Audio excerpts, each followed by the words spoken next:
돈을 쓸 때 여러분이 되게 조심하셔야 될 건 뭐냐면 제품을 생산하는 사람은 딱 알아요. 요 사람은 요거를 팔면 자기 호주머니에서 돈을 계속 꺼내 놓는구나. 자본주의의 머니게임에서 패자가 될 가능성이 큽니다. 그러면 미래의 나를 부자로 만들어주는 가장 확실한 방법이 뭐냐? 5가지 단계를 밟아가는 거예요. 제가 어느 순간 딱 깨달은 게 이 5가지 중에 제일 중요한 거는 첫 번째구나.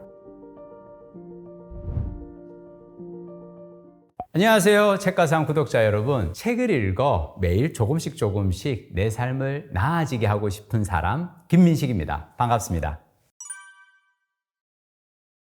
돈을 쓸 때 여러분이 되게 조심하셔야 될 건 뭐냐면 나에게 쾌락을 주는 소비는 줄이시는 게 좋습니다. 여러분이 어떤 돈을 써서 쾌락이 오는 걸 여러분이 느끼잖아요. 그러면 그 서비스나 제품을 생산하는 사람은 딱 알아요. 요 사람은 요거를 팔면 자기 호주머니에서 돈을 계속 꺼내 놓는구나. 그걸 아는 세상의 모든 그 장사꾼들은 나에게 뭘 늘리려고 하냐면 제가 누리는 쾌락의 빈도와 강도를 늘리려고 할 겁니다. 사람은요, 쾌락이라는 게 되게 재밌는 게요, 금세 익숙해져 버리거든요. 내가 처음에는 뭐 이렇게만 해도 나는 즐거웠는데 조금 더 지나면 이게 익숙해지면 빈도를 늘리거나 강도를 세게 하거나 두 방향으로 갑니다. 왜 이 두 방향으로 가는 줄 알아요? 이 소비자가 일주일에 한 번 할 소비를 빈도를 늘리면 매상이 올라가겠죠. 또는 이 소비자가 한 요만큼의 강도만 적응한 사람인데 이 사람에게 점점 더 센 강도를 적응시키면은 역시나 내가 팔 수 있는 상품의 어떤 이게 늘어나겠죠. 그게 세상 사람들이 돈 벌어먹고 사는 방법이거든요. 어쩔 수 없어요, 여러분. 자본주의 사회에서는 돈을 한 장 내놓을 때마다 세상 모든 사람들이 내가 어떨 때 돈을 쓰는가를 바라보고, 그리고 내가 이것을 만약 쾌락을 위해서 쓰고 있다는 걸 딱 감지하는 순간 이것을 빈도를 늘리거나 강도를 높이는 방향으로 계속 어떤 신호가 와요. 그래서 제가 정말로 여러분들께 권하고 싶은 건 뭐냐면 쾌락을 쫓지 말고 좋은 고통을 쫓으라고 얘기하고 싶습니다. 개인적으로 저는 요즘 사람들한테 만나서 하는 얘기가 뭐냐면 꿈을 선택하는 게 아니라 내가 감당할 수 있는 고통을 선택한다라고 얘기를 하거든요. 작가라는 꿈을 선택을 할 때는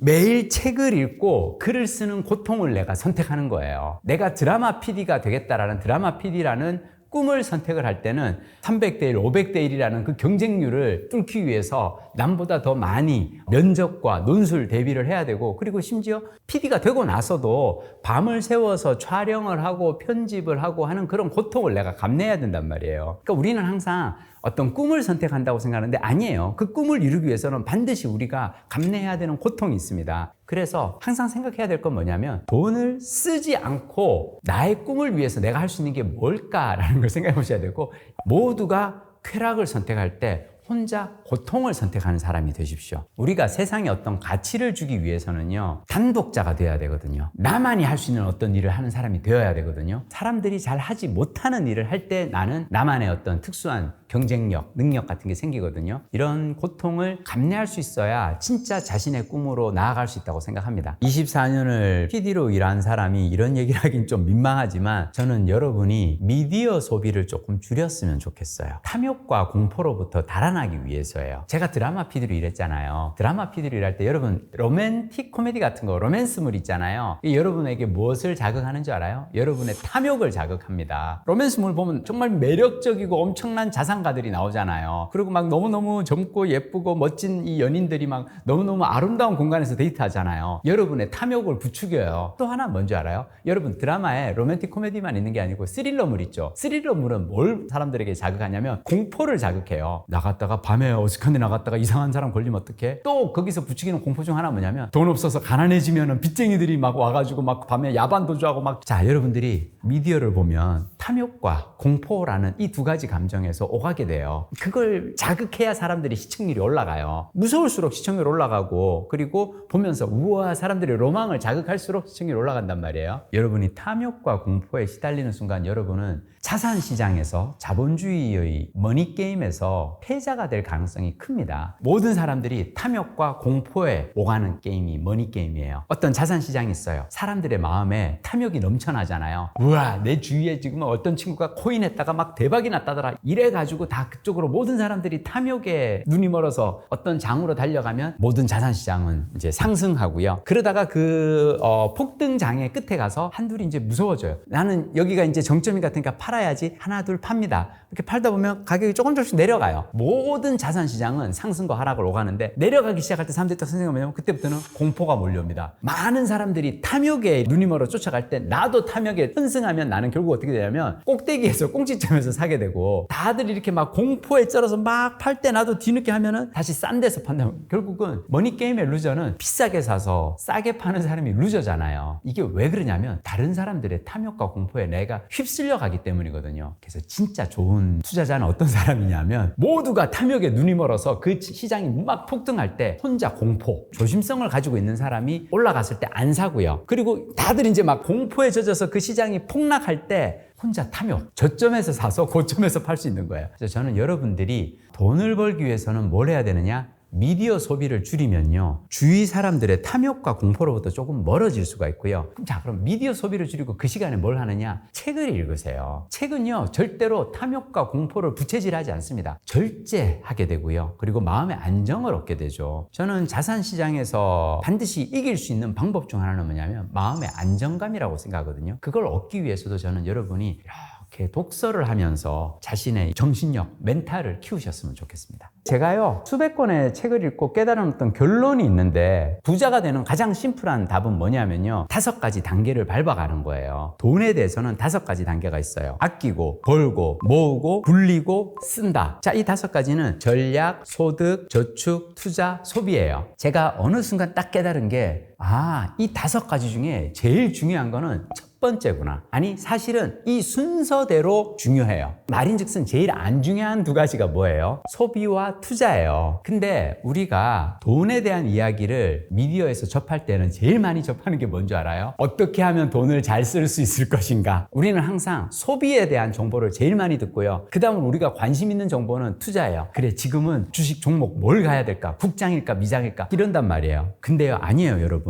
아끼는 게 제일 중요해요. 자, 이 5가지 중에서 내 뜻대로 할 수 있는 게 딱 2가지밖에 없거든요. 아끼는 것과 쓰는 것 2가지밖에 없어요. 두 번째, 번다. 내 뜻대로 벌 수 있어요? 아니에요. 내가 아무리 벌고 싶어도 취업이 안 되면 돈벌이를 할 수가 없잖아요. 모은다? 내 뜻대로 모을 수 있을까요? 아니에요. 내가 아무리 모으고 싶어도 나에게 이를테면 학자금 대출이 몇 천만 있고 그러면 모으기 쉽지 않아요. 불리는 건 더더욱 쉽지 않아요. 자, 그래서 우리 의지대로 할 수 있는 건 딱 2가지밖에 없어요. 아낀다와 쓴다거든요. 근데요, 여러분이 이 둘 중에서 쓴다를 하면 여러분은 끝없이 가난해집니다. 아낀다를 하면 여러분은 끝없이 부자가 돼요. 내가 100만 원 있어요. 이 100만 원을 쓴 사람이 부자일까요? 아낀 사람이 부자일까요? 아낀 사람이 부자거든요. 이 100만 원 아끼면 나는 100만 원을 가지고 있는 부자잖아요. 근데 100만 원이 생겼을 때 그 100만 원을 쓰잖아요. 근데 왜 다들 쓰는 줄 알아요? 부자처럼 보이거든요. 비싼 식당 가고 막 명품 옷 입고 막 좋은 차 몰고 막 이 사람은 가짜 부자예요. 진짜 부자는 아낀 사람이거든요. 저는 사실 그래서 사람들에게 아낀다와 모은다 중에 이 아낀다를 강조를 하고 싶은데, 돈을 아끼는 사람은 버는 게 더 쉬워져요. 왜냐하면 아무 일이나 막 하는 게 아니라 내가 정말 좋아하는 일을 찾을 수 있는 시간적, 금전적 여유가 생기거든요. 왜냐하면 내가 아직 20살이에요. 세상이 나의 가치에 대해서 잘 몰라. 그리고 내가 시장에서 한 번도 증명해 보인 나의 능력이 없어. 그럴 때는 최저가치, 최저임금으로 나를 파는 거예요. 대신 그렇게 해서라도 돈을 모으잖아요. 그 다음에는 나의 가치를 올리기 위해서 진학을 한다든지 이직을 한다든지 자격증을 딴다든지 노력을 할 수 있겠죠. 그러면 돈을 더 잘 벌게 되고요. 자, 잘 벌면 이제 그 다음 뭐가 쉬워지느냐? 모으는 게 쉬워지는 거예요. 5가지 중에 제일 중요한 건 아낀다예요. 그 시작은 아끼는 것입니다. 저는 항상 소비에 대해서 돈을 쓸 때 소유를 늘리는 일인가 경험을 늘리는 일인가, 저는 경험제 돈을 씁니다. 소유로 자신을 증명하는 사람이 있고 존재로 자신을 증명하는 사람이 있거든요. 소유로 증명하는 사람은 자신이 입고 있는 명품 옷 또는 자신이 두르고 있는 비싼 시계, 자신이 타고 있는 비싼 차, 이런 걸로 자신을 증명하려는 사람이고요. 존재로 자신을 증명하는 사람은 내가 얼마나 많은 일을 경험하고 얼마나 많은 시도를 하고 시련과 고난을 만나고 그 고난을 극복하면서 성장하는 사람이 되어가는가? 이게 존재형 인간이거든요. 저는요, 여러분이 돈을 쓸 때 소유보다는 경험을 위해서 돈을 쓰라고 얘기 드리고 싶습니다. 우리가 삶에 대해서 깨달음을 주는 어떤 그런 좋은 경험들, 간접 경험으로는 독서가 있고요, 직접 경험으로는 여행이 있고요, 다양한 활동을 하면서 내 몸을 쓰는데 돈을 쓰셨으면 좋겠습니다. 요즘 이렇게 웹툰이나 웹소설 이렇게 보면 회귀물이 인기잖아요. 드라마도 그렇고. 과거로 돌아가서 내가 갑자기 재벌 2세가 된다면 나는 어떻게 살 것인가. 저는 사실은 회귀물은 반칙이라고 생각해요. 과거로 돌아갈 때 지금 내가 가지고 있는 이 모든 지식을 가지고 과거로 돌아가면은 어떨까라는 건데 그럴 수가 없잖아요. 근데요, 여러분, 회귀물은 판타지인데 우리가 현실에서 가능한 시간 여행은 있거든요. 그게 뭐냐면 미래로 가는 거예요. 과거의 나를 바꿀 수는 없지만 미래의 나는 바꿀 수가 있다고 생각해요. 현재의 내가 미래의 나를 부자로 만들어준다고 생각하세요. 오늘의 나는 부자가 아니어도 괜찮아요. 미래의 내가 부자가 되면 되는 거야. 그러면 이것이 현실에서 가능한 판타지 아닌가요? 자, 그러면 미래의 나를 부자로 만들어주는 가장 확실한 방법이 뭐냐? 저축이에요. 저축. 1년 후, 10년 후, 30년 후에 나를 도와줄 수 있는 방법은 뭐냐면 내 월급에서 조금씩 쪼개서 30년 후에 나를 위해서 연금 저축하는 거예요. 그리고 10년 후에 막상 결혼은 하고 싶은데 신혼집이 없어서 고생할 나를 위해서 오늘 내가 청약저축을 드는 거예요. 오늘 내가 번 소득의 일부를 꾸준히 자산의 명목으로 미래의 나에게 보내주는 것. 저는 이것이 우리가 누릴 수 있는 최고의 판타지라고 생각하고요. 오늘의 나는 비록 부자가 아니지만 미래의 나를 확실하게 부자로 만들어주자고 결심하세요. 저는 많은 사람들이 재테크한다 그러면은 월세가 나오는 부동산, 아니면 배당금이 나오는 주식, 아니면 이자가 나오는 예금을 해야 한다고 생각하는데 이 세 가지는 다 어려워요. 제일 확실한 건요, 연금이에요. 나이 60 이후에는 연금으로 사셔야 되는데 연금으로 사는 사람에게는 일단 마음이 편안하죠. 그리고 어차피 연금은 국민연금도 그렇고 개인연금을 여러분이 연금보험으로 들면 종신수령을 선택할 수 있거든요. 그냥 난 죽을 때까지 매달 그냥 200, 300만 나오게 만들어 놓으면 되는데, 자, 이걸 만드는 건 여러분이 회사 그냥 열심히 다니면 돼요. 회사 열심히 다니면서 급여의 일부를 그냥 연금저축을 하면 되는 거예요. 그러면 여러분에게 좋은 건 뭔지 알아요? 여러분은 재테크 신경 쓰지 마시고 그냥 숙면을 취하세요. 하루에 7시간 이상 푹 주무시고, 그러면 여러분 어떻게 되는 줄 알아요? 다음날 회사에서 총명한 사람으로서 일 잘하는 직원으로 소문이 날 겁니다. 그래서 여러분의 몸값을 올리시는 거예요. 재테크는 자산의 가치를 키우는 게 아니라 자신의 가치를 올리는 일이에요. 그냥 일 잘하는 사람이 되도록 노력하시기를 소망합니다. 여러분, 은퇴한다는 건 어떤 의미냐면요, 처절하게 외로워진다는 의미입니다. 근데 우리는 항상 나 자신을 어떻게 규정하냐면 관계 속에서 규정하거든요. 무슨 부장, 무슨 대리, 무슨 상무, 뭐 이런 식으로. 아니면은 가족 내에서도 마찬가지예요. 누구 엄마, 누구 아빠, 이런 식으로. 근데요, 은퇴 후에 60 이후에는 철저하게 나 자신으로서 나를 규정할 수 있어야 한다고 생각합니다. 관계 속에서 나가 아니라 그냥 나 자신으로서 정의할 수 있어야 되거든요. 저는 회사 다닐 때 가끔씩 스스로에게 질문을 던져봤어요. 나는 누구인가? 자, 이 질문을 계속 던지면서 그 끝에서 내가 찾은 나의 정체성이 뭐냐면, 나는 책 읽는 사람 김민식, 나는 걷는 사람 김민식, 나는 글 쓰는 사람 김민식, 이런 정체성을 하나둘 찾아갔어요. 올곧이 나 혼자서 스스로 나를 정의하는 그런 정체성을 찾아가는 노력을 언제 하셔야 되느냐? 퇴사 전에 하셔야 돼요. 아이들이 어릴 때 하셔야 돼요. 다 크고 나서 조직에서 밀려나고 아이들이 다 떠나고 나서 외로워지고 난 다음 뒤늦게 하려고 하면은 힘들거든요. 그래서 저는 여러분들이 최고의 노후 대비라고 하면 무엇인가? 나는 무엇을 할 때 즐거운 사람인가? 잠깐, 이게 이제 실질적인 노후 대비로 연결되려면 뭐냐면, 그러면 내가 좋아하는 일 이걸 계속 하는데 나이 60 넘어서 세상이 이 일을 가지고 나에게 돈을 줄 수도 있을까? 요거까지 한번 생각을 해보시는 거예요. 왜냐하면 그냥 내가 즐겁고 많은 일을 하는 것은 어떻게 보면 지속 가능하지 않잖아요. 뭔가 어떤 생계가 또 있어야 되니까. 근데 이게 먹고 살기 위해서 일을 한다기보다도 내가 어떤 좋아하는 일을 통해서 세상에 가치를 만들어주고 그 결과 재밌는 그리고 의미 있는 일을 하면서 사는 사람, 60 이후에도. 자, 이게 노후 대비거든요. 이 노후 대비까지 가시기 위해서 여러분이 하셔야 될 건 뭐냐면 40대, 50대 나는 무엇을 할 때 즐거운 사람인가? 그것부터 찾아보셨으면 좋겠습니다. 저는 능력은 뭐가 능력이냐면 아주 사소하고 단순한 것을 반복하는 것이 진짜 능력이거든요. 제가 얼마 전에 이제 은퇴하신 분들 대상으로 노후 생애 설계 교육을 갖다가 국내 이 굴지의 어떤 대기업에서 60세 정년을 이제 맞이하실 분들을 제가 다 이렇게 앉혀놓고 얘기했어요. 매일 아침 여러분이 이제 퇴직하고 나서 은퇴자로 살아가면서 아침마다 거울을 보면서 축하합니다, 고맙습니다, 나 자신에게 계속 들려주세요 라고 얘기를 합니다. 아유, 그래도 이 어려운 와중에 내가 그래도 60까지 또는 뭐 50 몇 세까지 그래도 회사 생활하면서 잘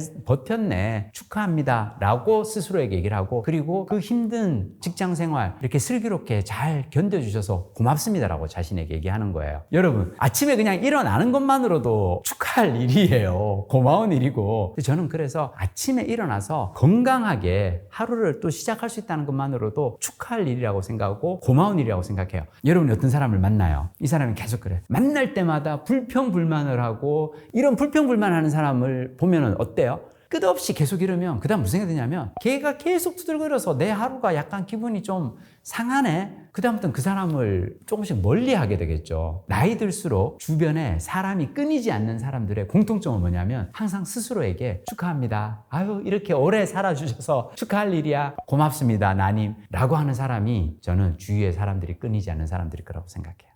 저는 이제 우리가 누군가의 팬으로 살아야 한다고 생각해요. 우리가 옛날에는 팬이라 그러면 왜 다들 10대 소녀 팬이라고 생각했는데 요즘은 60대 소녀 팬들 많잖아요. 트롯 가수들 공연도 막 매진 행렬을 이어가고 있고, 저는 이거 아주 바람직한 현상이라고 생각해요. 이제는 우리가 60이 넘어서 누군가의 팬으로 사는데요. 주위 사람들, 내가 만나는 친구들, 우리 가족, 아이들의 팬으로 사는데, 팬으로 살 때 여러분이 절대 하지 말아야 될 게 있습니다. 뭐냐면 절대 극성 팬이 되는 거는 삼가해야 됩니다. 극성 팬은 어떤 사람이 극성 팬인 줄 알아요? 축구 경기 이렇게 보다가 갑자기 이렇게 경기장에 난입하는 거죠. 그리고 우리 팀 선수를 붙잡아다가 야, 이 자식아 아까 거기서 페널티킥을 실축을 하면 어떻게 하면서, 이게 이제 극성 팬이거든요. 여러분, 우리는 어떤 팬이 돼야 되냐면 진짜 팬이 필요한 순간 언제인 줄 알아요? 선수가 시리에 빠졌을 때, 그때 진짜 잘했어, 졌지만 그래도 오늘 잘 싸웠어 라고 말해주는 팬이 진짜 고마운 팬이지 않을까요? 자, 근데 이런 고마운 팬이 어디 있냐면 실은 나 자신이 나의 이런 팬이 돼야 됩니다. 여러분이 60 넘어서 후회와 나 자신에 대해서 스스로를 과도하게 자책하거나 자학하지 않고 이 정도면 잘했어 라고 얘기해주는 나 자신의 팬으로 여러분이 사셨으면 좋겠습니다. 응원합니다.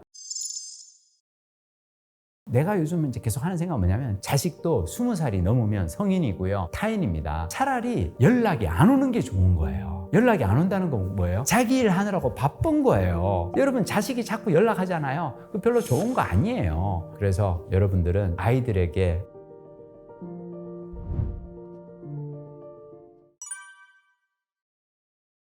제가 드라마 PD로 일하면서 한 프로그램당 한 10명에서 20명 정도의 배우를 이렇게 캐스팅을 하잖아요. 그 배우들 중에 잘된 친구들도 많이 있어요. 아주 유명한 스타가 된 친구들도 있고 여전히 무명의 신인으로 사는 사람들도 있어요. 근데 여러분, PD한테는 누가 연락이 오는지 아십니까? 무명의 신인들만 계속 연락이 와요. 왜냐하면 이미 잘 나가는 친구들은 데뷔작은 나랑 찍었지만 그 다음에 자신을 더 성공시켜주는 작품도 있을 거고, 그리고 지금 작업하고 있는 영화도 있을 거고, 해야 될 일이 너무 많아서 잘 나가는 배우들은 나하고 연락할 일이 없어요. 되게 슬픈 건 뭐냐면은 잘 안 나가는 배우들이 나한테 계속 연락이 와요. 그 부분들은 왜 나한테 연락할까요? 자기 연기 평생에 자신에게 캐스팅의 기회를 준 거는 나밖에 없었단 말이에요. 이거 되게 우울해요. 내가 요즘 이제 계속 하는 생각은 뭐냐면 차라리 제일 좋은 건 뭔지 알아요? 연락이 안 오는 게 좋은 거예요. 연락이 안 온다는 건 뭐예요? 자기 일 하느라고 바쁜 거예요. 내가 그 배우를 신경 쓸 필요가 없는 거예요. 여러분, 자식이 자꾸 연락하잖아요. 그 별로 좋은 거 아니에요. 더 안 좋은 건 뭐냐면 자식이 항상 자기 삶 사느라고 바쁜데 여러분이 전화해서 참견하는 거, 이건 더 나쁜 거예요. 그래서 야야 너 아침은 뭘 했니? 야 너 아직도 그 회사 다니냐? 야 그 얼굴도 얼마 안 되는데 내가 그냥 그 회사는 애진하게 때려치고 그냥 공무원 시험 보라니까 이 자식아 노량진으로 가. 이런 거 하지 마세요. 선진국 국민들은 바쁘십니다. 해야 할 일들이 너무 많아요. 자기 개발도 해야 되고 그 와중에 부모님이 시킨 일까지 할 수는 없어요. 그러지 말고 어떤 모임의 총무, 어느 등산회의 회원 이런 걸로 사세요. 다양한 사회적 관계를 만들고 거기에 충실하면서 살면은 남한테, 여기서 말하는 남은 자식이에요. 자식도 20살이 넘으면 성인이고요, 타인입니다. 다른 사람의 삶에 간섭하지 않고 자신의 삶을 충실하게 사셨으면 좋겠어요. 제가 1990년대 대학원 동기들이랑 무슨 얘기를 했냐면 왜 우리는 이렇게 하필이면 가난한 나라에서 태어나서 돈을 벌기 위해서 저렇게 부자 나라 미국이나 영국, 유럽 사람들이 쓰는 영어를 공부하기 위해서 이렇게 고생을 해야 될까 막 그렇게 투덜거렸거든요. 근데 요즘은 아시아에서는 한국이 제일 잘 사는 나라고 이제 심지어 일본보다 더 잘 산다고 하는 사람도 있고 그러다 보니까 이제는 다른 나라에서 한국에 오기 위해서 다들 꿈을 꾸는 사람들이 있는데 문제는 뭐냐면 정작 한국 내에서는 사람들이 다들 너무너무 힘들어한다는 거죠. 저는 그때 깨달았어요. 우리는 완전 부모 세대와 자식 세대는 다른 나라 사람이구나. 저 같은 60년대생들은요 1인당 GDP가 100불, 200불 하던 정말 가난하던 아프리카의 수단, 가나처럼 가난한 나라에서 태어난 가난한 나라의 국민이고요. 지금 90년 이후에 2000년대 이후에 태어난 젊은이들은 경제 10대 선진국에서 태어난 선진국 국민인 거예요. 후진국 국민과 선진국 국민이 있어요. 부모가 자식에게 간섭을 한다는 건 무슨 얘기냐면 후진국 국민이 선진국 국민한테 가가지고 너 그렇게 살면 안 돼 라고 얘기하는 거하고 똑같다고 생각해요. 제가 왜 감히 이 얘기를 드리냐면 우리가 살아온 방식과 아이들이 살아갈 방식이 완전히 달라졌어요. 저는 한국 사람들이 왜 이렇게 힘드냐면 저는 승자의 저주라고 생각하거든요. 우리가 너무너무 잘 됐기 때문이에요. 경제적으로 너무너무 성장을 해야 하는데 여러분 생각해봐요. 스리랑카니 미얀마니 이런 나라들은 지난 3, 40년 동안 경제 성장이 거의 없었어요. 정체돼 있었어요. 여전히 다 똑같이 가난합니다. 근데 이제 한국은 그 사이에 경제 성장을 이루었어요. 확 잘 살게 됐는데 문제는 뭐냐면 잘 사는 과정이라는 건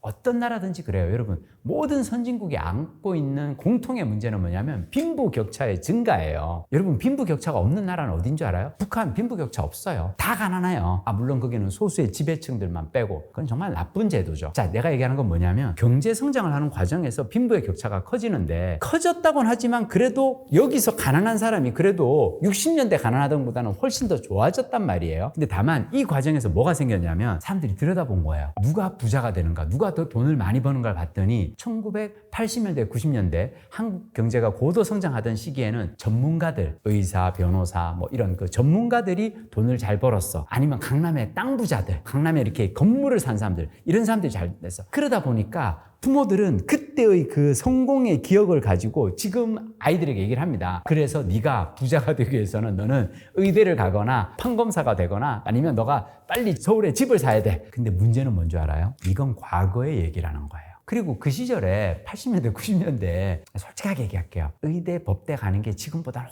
훨씬 쉬웠거든요. 왜 그런 줄 알아요? 그때는 대학 진학률이 30%, 40% 선이었어요. 중학교 반에 아이들이 10명이 있으면 그중에 대학 갈 애들이 3명, 4명밖에 없었고 말인즉슨 뭐냐면 10명 중에서 중학교에서 공부 좀 해보고 나 공부가 그래도 쉬운데? 라고 하는 애들은 공부가 되는 애들은 그냥 그럼 나는 계속 공부를 할래 라고 대학 간 거고 나는 근데 공부하고는 적성이 안 맞아. 그리고 우리 집에서도 별로 대학까지 보내줄 수 있는 그런 형편은 안 되는 것 같아. 그럼 그냥 중고등학교 졸업하고 그냥 장사를 하거나 공장을 다닌 거예요. 그러고도 그분들은 먹고 살 수가 있었어요. 자, 제가 얘기하는 건 뭐냐면 우리 부모들이 지금 갖고 있는 생각은 한국 경제가 막 성장해 갈 때 누가 더 돈을 많이 버는가를 보고 그 직업만을 다들 지금 자녀들에게 얘기를 하고 있는 건데 문제는 뭐냐면 지금은 10명 중에 10명이 다 대학을 가려고 하는 시대고 그러다 보니까 경쟁이 너무 치열한 거예요. 우리가 오히려 생각해야 될 건 뭐냐면 저는 21세기에는 돈 많이 버는 직업일수록 인공지능에 의해서 대체될 확률이 높다고 저는 항상 주장을 하거든요. 제 직업이 그랬거든요. 여러분 1995년도에 제가 외대 통역대학원 다니면서 동시통역 일을 다녔는데요. 95년도에 통역사 시간당 임금이 얼마였는 줄 알아요? 5만 원이었어요. 당시 시간당 최저임금이 1,000원일 때 우리는 50배를 벌었다고요. 왜 그랬느냐? 95년도에는요 한국에 영어 잘하는 사람이 없었거든요. 그 일이 희귀했기 때문에 시간당 5만 원이라고 하는 고임금을 받았는데 시장에서 보면 어때요?